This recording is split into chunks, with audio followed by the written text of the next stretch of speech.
My name is Rick Verticchio. I live in Carlinville. Grew up in Gillespie, Illinois. Attended Illinois College, SIU Law School. Why I'm seeking, it's the 7th Judicial Circuit and at-large judgeship, which I assume you all know means all 6 counties. I guess I'm running because of a dedication to public service.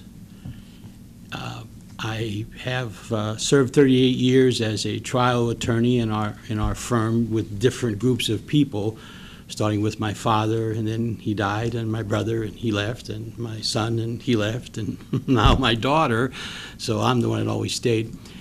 But my family has a long history of being involved in public service. I think I have a long history of being involved in public service. I represent a lot of small municipalities, at one time as many as 9, and my wife used to complain that that meant 9 days out of the month I was gone in the evening. And one of the things that we do, and it was kind of my dad's idea, but then I changed it to be completely, I don't charge to go to the meetings of the municipalities. I tell them that's part of my public service for not only the community I live in, but communities I serve. And at one point, my dad started it by saying we won't charge if we show up and just take care of what we take and leave.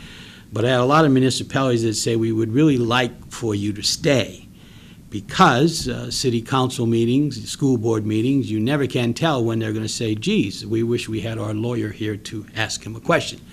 So I changed it to say I'll come to your meetings, I'll come from the beginning to the end, and I sit there. There are meetings I don't do anything, but I'm always available, and they're always willing to let me put my 2 cents in when they discuss matters. And it's just a belief of mine that if I can help council members, school boards, to not make an obvious legal mistake or not say something they shouldn't say, it's what I can offer to the public service. And, I do that and have continually done that in my career. As far as qualifications, it would be a pleasure and an honor to serve as a circuit judge. I've served as a practicing attorney for 38 years, have had a wide and varied practice. I served first as a assistant state's attorney in Macoupin County, then I served 8 years as it was the assistant public defender, but my job was really N through Z. The public defender was the guy who said, here, I'll take the first half of the alphabet, you take the second half. So I was one of the public defenders in Macoupin County. And private practice, and I've had a varied private practice, a lot of trial work. I'm sure I'm the only candidate that had a jury trial in 5 of the 6 counties. I haven't had one in Scott County. Had a lot of work there, but never had a jury trial in Scott County. But I've had jury trials in all the counties, mostly civil area, some criminal. And because of the wide variety of practice, I think I could offer my services to the people in helping them resolve their difficulties with or without attorneys, and if not, proceeding to trial on a prompt and efficient basis to ensure they get a fair trial. I hope I addressed most of what you asked me. Well, I've taken a look at your bio, or I guess this was online on your Yeah, website. I have extra copies if anyone Okay, on wants the one. website. Yes. And I'm just curious a little bit, if you tell us a little bit more about your, this landmark decision of Village of Wilsonville versus Earthline. Yes, now that one I was more second chairing the first part of the trial. I just got out of law school. My father had just retired from the bench. That was a case where the state of Illinois had approved what was to the village believed to be a recycling center. What was really, it was a toxic waste disposal dump. They approved it in the city of Wilsonville, just outside the edge of town, and the main street. And my father was retained. I was actually a senior in law school when we started it, coming home every weekend to work on those, actually skipping school to come home and help him. Because we were taking on not only Earthline company that was really waste management, but state of Illinois was against us at first. They changed their mind and joined us and withdrew their approval. And the United States EPA, same thing. It was a dump toxic waste facility where they dug 30-foot by 20-foot pits and basically took toxic waste from all across the country and put them 12 feet underground and then covered them up. They weren't treated, they were just in barrels that everybody agreed would denigrate quite quickly. But the clay in, and it's not just Wilsonville, it's throughout this whole area, the clay was supposed to not let the toxic material move 6 inches in 600 years. Well, we proved it not only had moved 6 inches in 600 years, it moved 1.5 miles to a monitoring well in less than 3 years, while the matter was on appeal. And eventually the court's order out of Macoupin County to take it out was enforced. Waste Management took out all the waste, the $30 million project, no government money spent. Of course, Waste Management being Waste Management, and I don't have anything against them in this regard, they developed a team, a process, a business of now going around to other waste dumps and cleaning up. But it was the first one they had ever cleaned up. And eventually we sued on behalf of the citizens for the devaluation of their property. My father died during that time, and then I finished it up when my brother had joined me. It's still a landmark decision, and it's landmark in this regard. You can have all the regulations from EPA you want, federal, state, but the old common law that says on that little stream that runs behind my house, you don't put your outhouse on that stream, since that's our drinking water, downstream. That was a nuisance. And that was the theory that we used to prove that they can't do this, even though the state of Illinois said, here's your permit, go ahead. EPA, United States EPA said, here's your permit, go ahead. And we convinced the state court, the appellate court, the Supreme Court of Illinois, and on appeal, Supreme Court of the United States, when they closed it down, that the common law is not gone. These things that where the common law stays. And so it's still in the books, a landmark decision. Other than municipalities, are there particular areas you've specialized in private practice? Well, I've done a lot of litigation. I mean, I've done quite a bit of personal injury, medical malpractice, not a lot. I've never lost one. But in a small practice, you can't do 17 malpractice cases because they take way too long to reach fruition. You spend way too much money. So I've probably only had 5 or 6. I've lost one at trial here in Sangamon County. Then it was reversed by the appellate court, and when we got back here, we both just agreed to settle it. So I've never had a client that didn't get an award as a result of my representation. Look, I'm in a small county, start out, so I think I've given up domestic work 3 times, but then it comes back because you're saying, I got to represent the people here, and they need somebody. So I do some domestic, not a lot. Right now, my daughter's doing all of it, thankfully. Mm-hmm.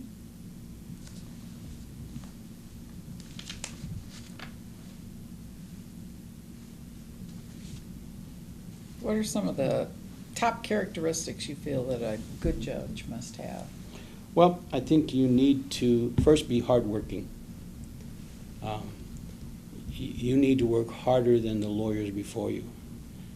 I know that it's ethical for me to make sure I cite both sides of the law when I submit my memos to the brief, and I do. But I'm an advocate, so I make sure it looks better for my client. And I think as a judge, one of the things you have to do is take both of those and figure out where the proper facts are and how the law should be applied. So I think you have to work harder than even the lawyers do. So hard work. Secondary, you clearly have to be fair. You have to be willing to make decisions. And I think one of the things about fairness, and I came on this somewhat for watching my father over the years, is don't worry about decisions. Review the facts, know the law, make sure you're well-versed, and then make a decision.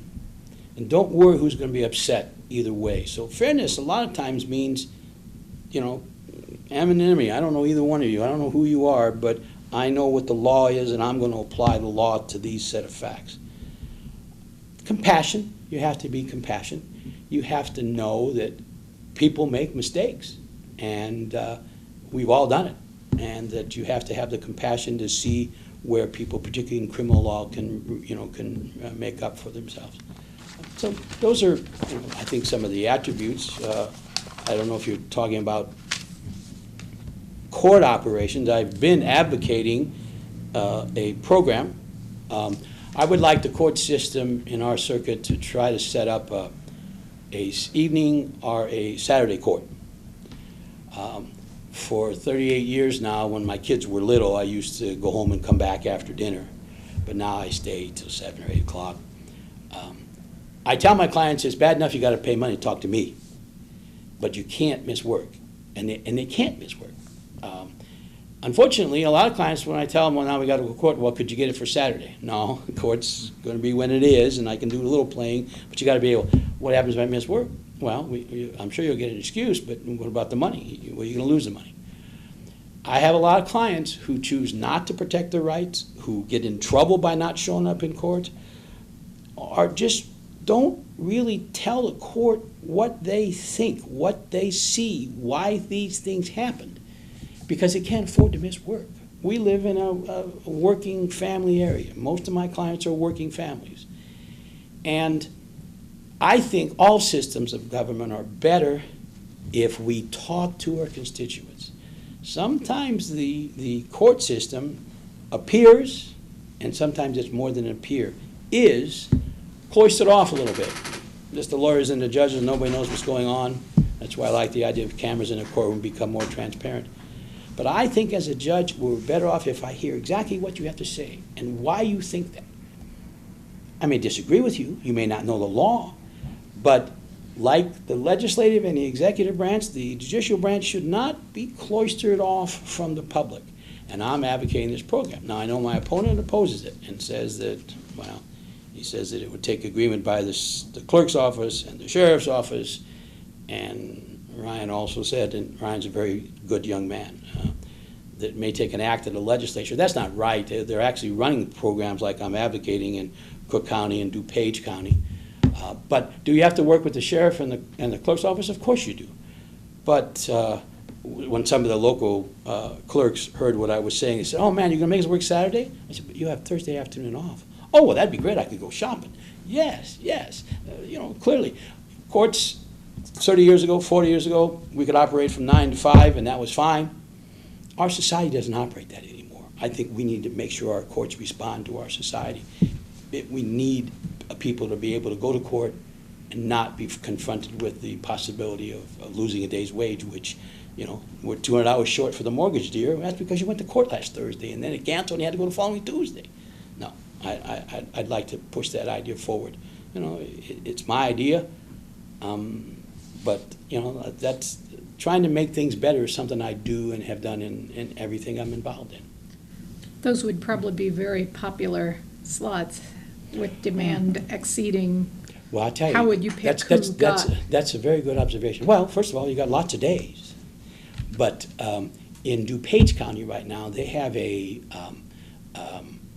pro se, meaning no lawyers, family court, and a lot of times it works out, so you really don't need the lawyers. And they were running it on Saturday, and it became so popular that they changed it to a separate division now that runs Monday through Friday. And I was talking to the court administrator, and he says, yeah, now we get a lot of people complaining that they're the ones that want to come on Saturday. But it's so popular that, and they make them pay an extra $15 to employ a lawyer who's a lawyer for the court that sits and helps the orders be written.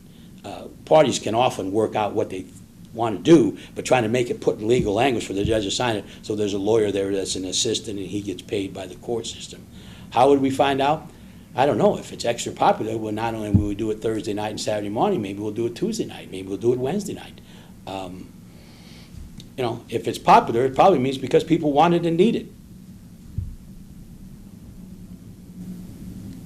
Do you think that electing judges is the right way to go about it?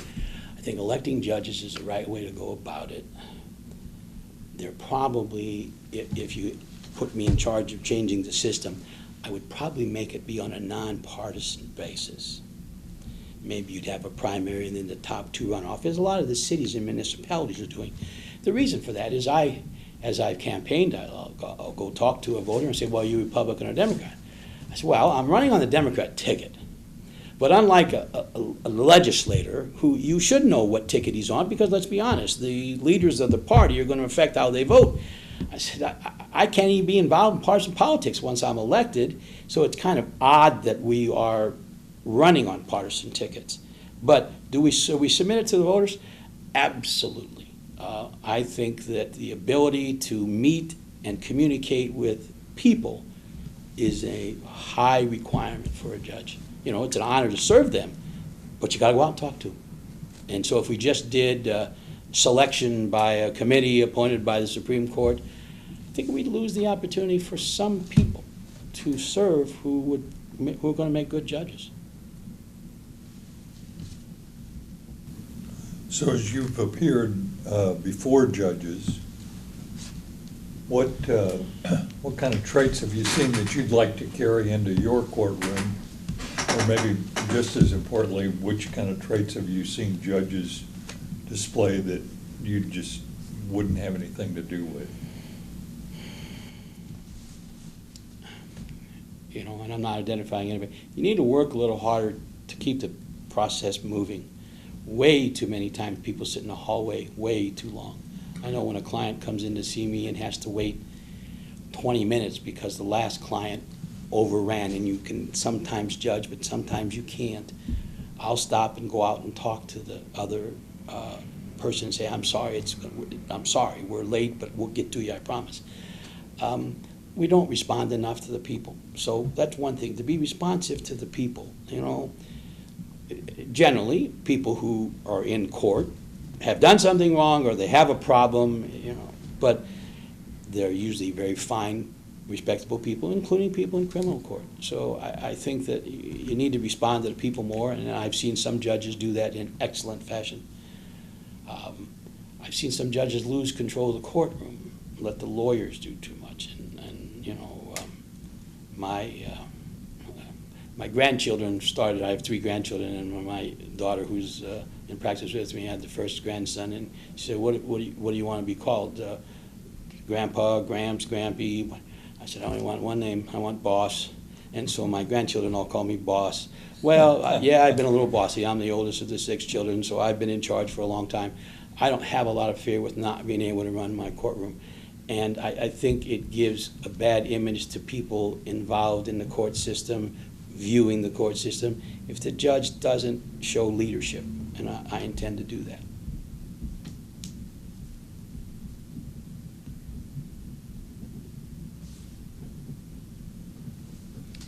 You, the Illinois State Bar Association poll. Yes, ma'am. You have had some questions, criticism about that in terms of that you did not meet the threshold they set to be, quote, recommended. Can Right. you talk about that? Sure, absolutely. There's no question that the Republican influential bar association in Springfield do not want me to win. My voted down, I've had people throughout the circuit, you know, I had a high number of responses because I've been around a long time. But I know groups here in Springfield that, you know, targeted me for no. Why? Because I am independent, because I have a reputation of non-conforming to, you know, I talked to a couple of judges on my program of, including my opponent, on my program of advocating night court or Saturday court. They said, we don't want to work more. You can stay away from that idea. Oh, I want to work more. I want our public servants to serve. So I think there was an intent not to fairly rate me. And a proof of that further is my opponent's rating. Let me tell you, I've known Ryan now during the campaign. He and his wife and their little daughter are wonderful people. But why in the world out of 4 lawyers would he get super high rating if not only did they rate me down, they rated him up? Someone who's only been in practice 10 years having the highest, best rating, unless he's been Clarence Darrow, and he hasn't. Some of this is rigged. The lawyers can deal with it. Of course, you know, I've told some people, and I'll tell you folks, you know, if I tell the general public that there were 10 lawyers and only 3 of them were for me, but 7 were for my opponent, I think I may do better with the general public. I mean, lawyers don't always have the highest reputation. We should, but one of the things we don't do is extend courtesy and extend professionalism to each other, and so lawyers don't actually have the best opinion. So am I concerned about that recommendation? Sure, because we all want to be admired by our peers, but I know why it occurred, and I know that's what happened, and so I'm out telling the people I want to get 53% of your vote, and then I'll be elected judge. By the way, it only takes 50. I didn't mean to. I just say, what's wrong with him? He doesn't even know the way it works. I know that. So how does being either, having that initial behind your name now, how does that, would that affect practice on the bench? I'm sorry, initial as far as party affiliation? Capital D or a capital R, Okay. you know, how would that affect? I've been doing this now for 38 years. I don't think it affects it at all. I think we have a very honest, and it has had a history of very good judiciary here, you know, including my opponent's father. I had the privilege of serving in front of him, and Don Cadigan was an excellent judge. I don't know that it affects the administration of justice once you're elected. I just think that you know, now, I walked last week, or Tuesday night, I was in Jacksonville walking house to house, and I went to a house that had a Trump sign and a sign for the state's attorney candidate there. It's a Republican. Well, I walked to everybody's house. I'll talk to anybody. And so I knocked on the door and told the lady who I was, and she said, well, are you Republican or Democrat? I said, ma'am, I'm running on the Democrat ticket. But I'm not going to be involved in partisan politics. I can't be. It's prohibited. I said, you know, one of the things is I share some attributes to both of these two men that you're supporting, in that I'm more of an independent thinker. I'm willing to try things that maybe my party, my friends, my others. And she said, well, you know what, I may be for you. I think that, she says, I'll take your card and let me give some thought. Well, I think that that's where the problem lies, not once they're elected. I've never said, geez, I better not appear in front of that guy because he's a strong Republican and he knows I've been associated with the Democrat Party. I've never made that allegation. I don't think it exists. I think our judges generally take their role super seriously, as they should, and I don't find that that's a problem. Problem comes with the electorate not considering the better man because of the R&D. And it should be nonpartisan. But not, once you're on the bench, in terms of principles or values that made you a D as opposed to an R, those aren't gonna. I don't think it's going to affect it. You know, and let's be honest, many people are D's and R's because their dads were D's and R's, and I don't know who started it, somewhere back in the Pilgrims, but you know, Right. You know, my dad was a D, so I was a D. Ryan's dad was an R, so he was an R. But I don't, you know, it's not that big a difference. It is a big difference in the legislature, Right. because you know, the leaders are going to tell you, and if you're an R and you don't listen to your leader in the legislature, you're probably going to get nothing. You won't be on any committees, you never get anything passed. And I'm not saying that's bad, but it shouldn't be involved in our judiciary. I shouldn't have to approach the public as a D and convince them, even though I'm a D and you were an R by general voting. Now, I'm not having a lot of problems because I talk to everybody. I fully intend to win a lot of the counties that the Ds don't win simply by door-to-door, people-to-people. That's my campaign. I did, by the way, they said, I brought a packet of my stuff. I don't know if you guys want them or not. They said if we leave them, it's my bio again, and then it's a copy of the election matters that we have. So I'll leave 2 or 3 of them. You can throw them away. Sure. There's only a few folks, well, I'll leave just 4 of you. I might as well leave 4 of them. And there's an Emory board in there. We didn't order Emory boards, but my daughter, who's kind of my campaign manager, said, the women want Emory boards, Dad. That's true. And I said, well, let's order some Emory boards. And the truth of the matter is, we found one that my father used in '64, so we sent it to the company and said, make that one up. So, not that it makes any difference, but it was kind of just a traditional thing for us. I recently was in Jacksonville, and I stopped by a house that had been remodeled. It was a pretty dumpy house when I went to college there. It was apartments. So I knocked on the door of the guy and I said, introduced myself. I said, I'm a candidate for judge, but most importantly, is I lived in this house for 3 years. And I explained to him how it was set up as apartments. I said, would you mind putting a sign in your yard? Because as far as I'm concerned, this is my house. He said, sure, put one in there. So some of the stuff you do to keep your sanity Oh, yeah. is Yeah. kind of on a personal basis, you know, because otherwise it gets crazy out there. Well, you mentioned that you'd like to set up the Saturday court. That was something. Are there any other changes you'd like to see? Well, these would be less procedural changes than, I know some lawyers don't like me because I'm gonna make them work. I think that lawyers we need to work harder. And I watched my father.